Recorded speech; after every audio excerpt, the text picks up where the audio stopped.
Hari ini sih agendanya sekali lagi terima kasih sebelumnya untuk istri saya yang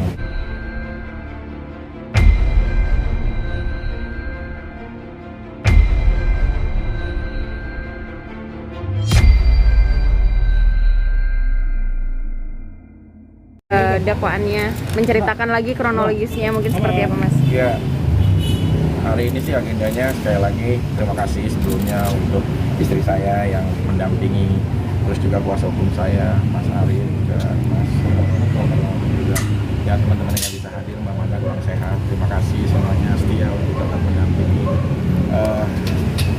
Ya dalam arti saya menceritakan kejadian yang sebenarnya ada gitu. Baik benar atau tidak itu nanti pertimbangan majelis untuk memberikan sebuah keputusan. Tapi di saat kita menceritakan yang sebenarnya, mau ditanya berkali-kali, mau ditanya berulang-ulang, maka insya Allah cerita itu memang kita sajikan. Karena tidak ada, cerita kebohongan untuk menutup sebuah cerita aslinya. Jadi kalau ditanya mungkin kebohongan bisa saat-saat lupa, apalagi ini kejadiannya berapa tahun silam. Karena saya memang kejadian yang sebenarnya ya saya ceritain sesuai dengan apa yang saya rasakan dan jalankan. Tadi JPU juga kan sempat menampilkan barang bukti gitu. Menurut Mas Vicky gimana? Gimana Mas? Tadi barang bukti Ya. juga ya? Ya, kalau terkait dengan barang bukti kan memang itu sudah pernah disampaikan pada sidang yang awal-awal. Jadi alat bukti itu hanya disampaikan SP3 terkait laporan klien kami yang terkait persidangan yang terdahulu dengan rekaman dari channel YouTube media yang bersangkutan. Itu sudah pernah disampaikan. Tapi sebenarnya yang intinya persidangan hari ini adalah mendengar keterangan langsung dari terdakwa. Artinya hari ini adalah final apa yang selama ini kita perjuangkan, fakta-fakta yang kita mau ungkapkan hari inilah sudah diterangkan semua oleh klien kami selaku terdakwa. Dari mulai bagaimana awalnya sampai ke rumah Ibu Angel, bagaimana peristiwa awal siapa yang naik ke pagar dan lain sebagainya. Artinya selama ini kita mendapat cerita bahwa adalah di taman dengan lampu yang terang, ternyata menurut klien kami pada hari itu rumah dalam keadaan gelap.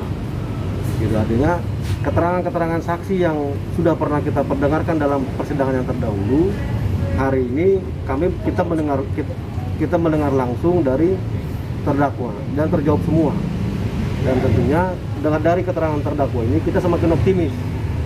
Kita semakin optimis akan mendapatkan hasil yang maksimal.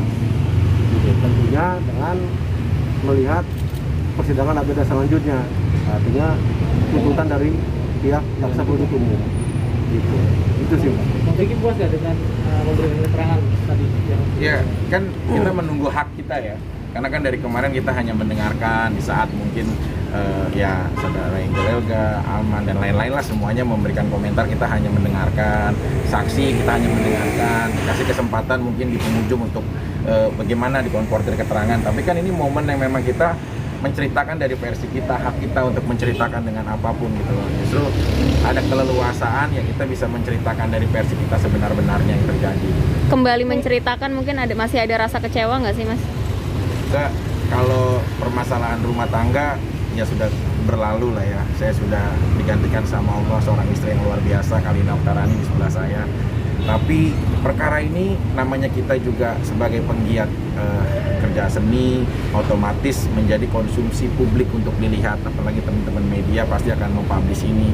Nah jangan sampai perkara ini jadi percontohan di mana nanti kalau misalkan seorang istrinya yang melakukan sebuah tindakan seperti ini kemudian digerebek suaminya jadi suatu hal yang semena-mena gitu loh. Udahlah nanti juga perkara Vicky kita lihat suaminya yang gerebek, suaminya yang mendapat hukuman. Nah ini yang harus kita bener-bener jangan sampai perkara kita jadi ajang percontohan buat khususnya masyarakat banyak gitu loh. Itu aja sih. Bang Vicky tadi artinya masih sangat ingat detail dan cukup lantang juga untuk ngasih pendapatnya sendiri, ngasih ceritanya tadi seperti apa sih Bang Vicky mungkin? Ya karena aku bilang gitu loh, aku menceritakan memang yang terjadi dari Bulungan, aku show bersama band metal Kudeta dengan acara Palu dan Donggala charity show. Habis setelah itu aku mendengar informasi ada masalah di rumah kediamanku, istri aku begini begitu. Akhirnya aku datengin, ya namanya kayak ginilah. Kita pastikan sering lah kita makan bareng habis selesai liputan yang nggak tahu apa-apa ketawa-ketawa sambil makan tiba-tiba ngedengar sesuatu spontan saya berangkat otomatis kan semuanya ngikut gitu loh. nggak ada perencanaan. Bahkan di dalam pemeriksaan para media, baik reporter atau apapun yang Mas Arief mungkin masih ingat, memang tidak pernah ada perencanaan, tidak pernah ada kayak pemanggilan, apalagi pernah diduga kayak mengumpulkan dan mengajak, itu tidak ada. Ini spontan terjadi dengan sendirinya gitu loh. Kayak gitu sih, jadi aku memang menceritakan sejelas-jelasnya yang terjadi gitu loh. Kan aku bilang tadi, kalau kita menceritakan dengan sebenarnya, ya mau dicerita dan ditanya oleh beberapa kali, ataupun juga ditanya dengan waktu yang berbeda, pasti insya Allah akan selalu ingat. Bakal